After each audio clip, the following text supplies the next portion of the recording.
What if the wealth gap in America was treated like a national security threat? We spend trillions guarding against terrorism, cyberattacks, foreign enemies, but the growing divide between rich and poor is often seen as just an economic trend, an unfortunate side effect of globalization or innovation, not a security concern, not something that could shake a nation's foundations. But what if it could? Back in 2009, the Department of Homeland Security issued a warning. It said the economic collapse, like job losses, foreclosures, the recession, could create a fertile recruiting ground for extremist groups. They weren't speculating wildly. They were drawing on recent history, especially the 1990s, when militia activities spiked during a time of economic strain and anti-government sentiment.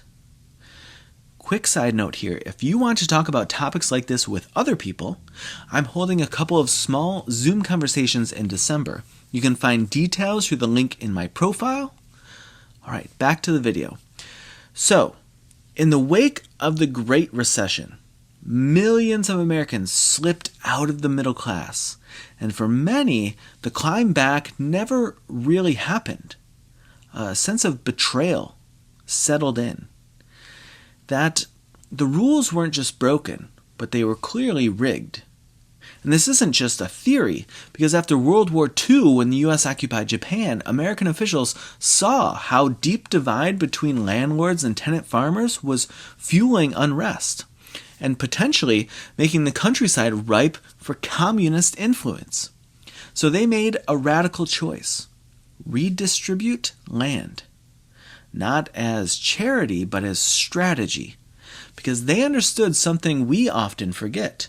When too much power and ownership pools at the top, the ground beneath becomes very unstable.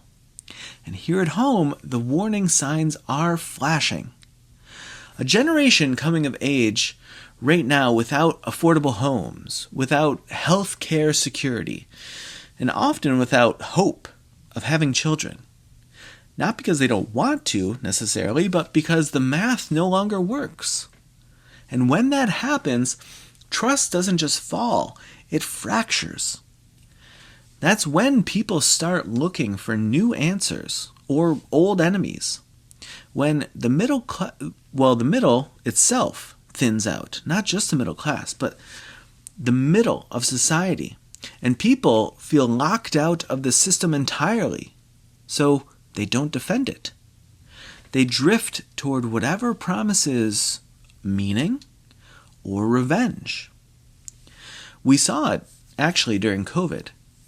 The people hit hardest were already living close to the edge, economically or medically or even emotionally. And when communities, entire communities, got left behind, and when help came, it often came late, or not at all. It's hard to rally a nation when half of it feels disposable. But here's the thing. This isn't fixed, meaning it's not fate. If we treated broad-based prosperity the way we treat national defense, we'd set clearer goals. We'd move toward an economy where the middle class doesn't just survive, it thrives. Where the bottom half has a real stake in homes, in savings, in their own future. Where no child grows up locked in by the zip code they were born into. And that doesn't mean punishing the wealthy. At least it doesn't have to. But it means understanding that when wealth pools too deeply in too few hands, it leaves the whole system brittle. A healthy democracy needs strong bones everywhere, not just in the financial districts. Because in the end, this isn't just about inequality. It's about belonging. We can't keep building a country where fewer and fewer people believe they have a place in it. So here's the question. If we're willing to defend this country with fighter jets and firewalls? Are we willing to defend it by rebuilding the conditions that actually hold it together? That's the walk. Now, what would you do with it?